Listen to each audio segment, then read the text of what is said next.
कला तेरी चोटी ऊपर कला। रली ने कहा, आज के उपरांत जो भी कन्या चैत्र मास में शिव पार्वती की पूजा करके उनका विवाह चाहेगी वह मनचाहा वर पाएगी। ऐसा कहने के उपरांत वह कन्या नदी में कूद गई। आखिर कौन थी वो कन्या, कौन है रली, आज उसके बारे में बताते हैं। नमस्कार दोस्तों, मैं आपका होस्ट और दोस्त ऋतिक कश्यप स्वागत करता हूं आपके अपने चैनल HP उन्नति वाले में। आज हम आपको हिमाचल प्रदेश की एक लुप्त होती परंपरा के बारे में बताएंगे। जैसे कि आप जानते हैं, हिमाचल देवी देवताओं की भूमि है। यहाँ के प्रत्येक त्यौहार किसी न किसी रूप से देवी देवताओं से जुड़े हैं। कहा जाता है कि रली पूजन में अविवाहित लड़कियाँ शिव और पार्वती की पूजा कर उनकी मूर्तियों का विवाह चाहती हैं। ये पूजन चैत्र संक्रांति से शुरू हो जाता है और 1 महीने तक जारी रहता है। इसकी एक किंवदंती प्रचलित है कि कांगड़ा जिला के एक ब्राह्मण ने अपनी नौजवान कन्या, जिसका नाम रली था, उसका विवाह उसकी आयु से छोटे लड़के शंकर से तय कर दिया। कन्या ने इस संबंध में विरोध भी किया, लेकिन घर वालों के आगे उसकी एक ना चली।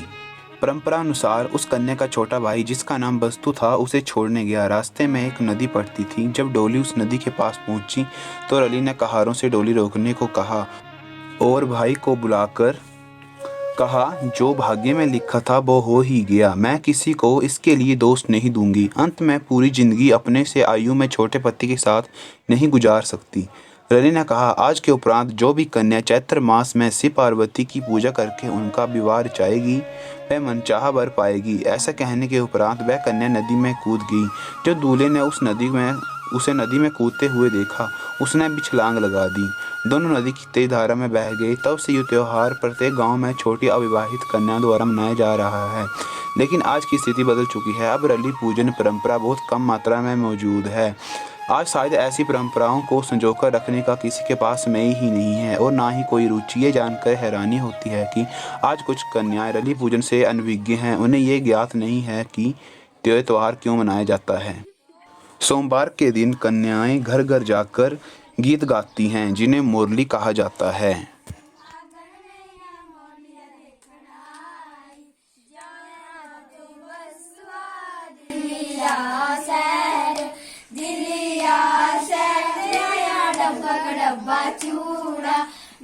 डब्बा चूड़ा रड़िए काहे सो देना रड़िए ब्याहे सो देना। शंकर चला चंबे चाकनी रड़ी पांदी रड़िया। क्या बोल रही सारा घरवाला तेरा।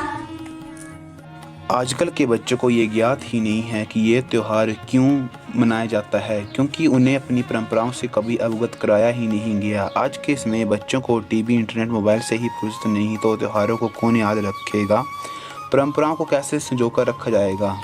एक समय था जब मार्च अप्रैल महीने में कन्याएं रली की पूजा के लिए फूलों को सुबह सुबह इकट्ठा करती थीं और मधुर गीत गाया करती थीं। हम अपनी परंपराओं को भूल रहे हैं। अगर हम इनको संजो कर नहीं रखेंगे तो कोई बाहर से थोड़ी आएगा। हम लोगों को अपनी परंपराओं को सहेज कर रखना है, अन्यथा ये इतिहास बनकर रह जाएंगी। शायद आज के दौर के लिए ये पंक्तियाँ ही सही हैं। वक्त बदला, हालात बदले, आने वाली पीढ़ी के ख्यालात बदले। प्यारे दोस्तों, ये परंपरा अभी तक पूरी तरह से विलुप्त नहीं हुई है। इसे आज भी हमारे गाँव में उतने ही हर्षोल्लास से मनाया जाता है। मेरा प्यारा गाँव बीड़ बिलिंग घाटी के तलहटी में बसा हुआ एक सुंदर सा गांव है, जिसका नाम बजराड़ा है और ये मंडी जिला के अंदर आता है। तो दोस्तों, यहाँ पर हर वर्ष की भांति इस वर्ष भी रली पूजन को काफ़ी धूमधाम से मनाया गया। प्यारे दोस्तों, रली और शंकर की मूर्तियाँ बनाने की प्रक्रिया कुछ इस तरह शुरू की जाती है। सबसे पहले किसी साफ मिट्टी में एक कोडी को दबा दी जाता है, जिसे हिंदी में सीप कहते हैं। इसकी 1 हफ्ते भर पूजा की जाती है। फिर कोई अच्छा सा दिन देखकर किसी सांप की बाम्बी की पूजा करके वहाँ से शुद्ध मिट्टी लाई जाती है, जिससे मूर्ति तैयार होती हैं। फिर इन मूर्ति को अच्छी तरह से सुखाकर तैयार कर ली जाता है। फिर उनकी पेंसिल से आंखें वगैरह तैयार की जाती हैं, जैसे कि आप वीडियो में देख रहे हैं।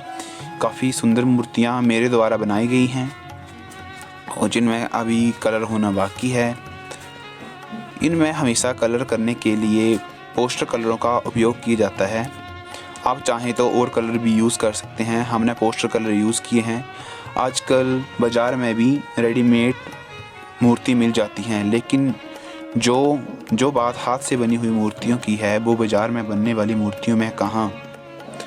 जैसे कि आप देख रहे हैं, ये छोटे छोटे बर्तन मेरे छोटे छोटे भाई बहनों द्वारा बनाए गए हैं और जो काफ़ी दिखने में काफ़ी सुंदर लग रहे हैं। ये देखिए छोटे छोटे बच्चे इसमें कलर कर रहे हैं।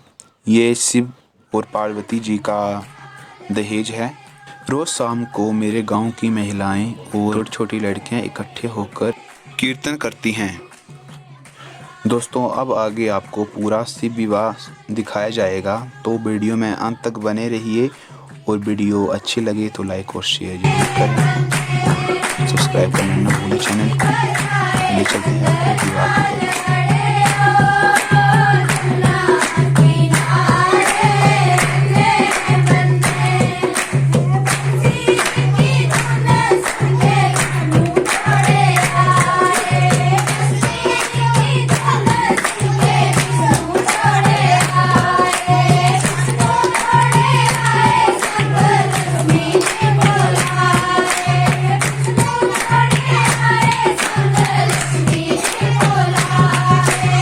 तेरा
दोस्तों, जैसा कि आपने देखा, विवाह की सारी रस्मों को असली विवाह की तरह निभाया जाता है और इस विवाह में काफ़ी मज़ा आया हमें।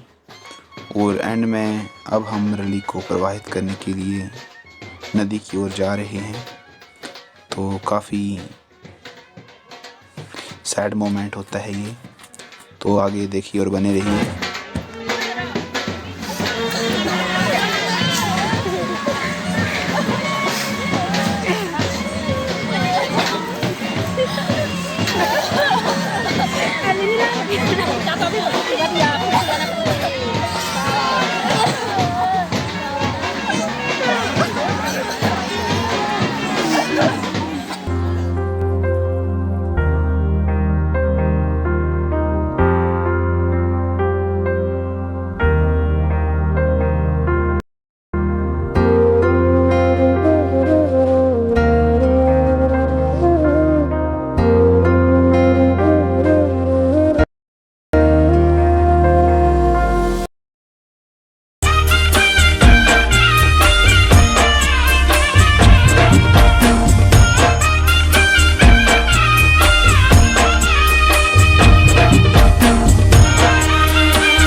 तो दोस्तों, कैसी लगी आपको हमारी वीडियो? आई होप आप सभी को हमारी वीडियो पसंद आई होगी। तो ऐसे ही और एक्साइटेड वीडियो देखने के लिए हमारे चैनल को सब्सक्राइब कर लें ताकि आने वाले टाइम पर हम आपको अपडेट मिलते रहें। Thank you.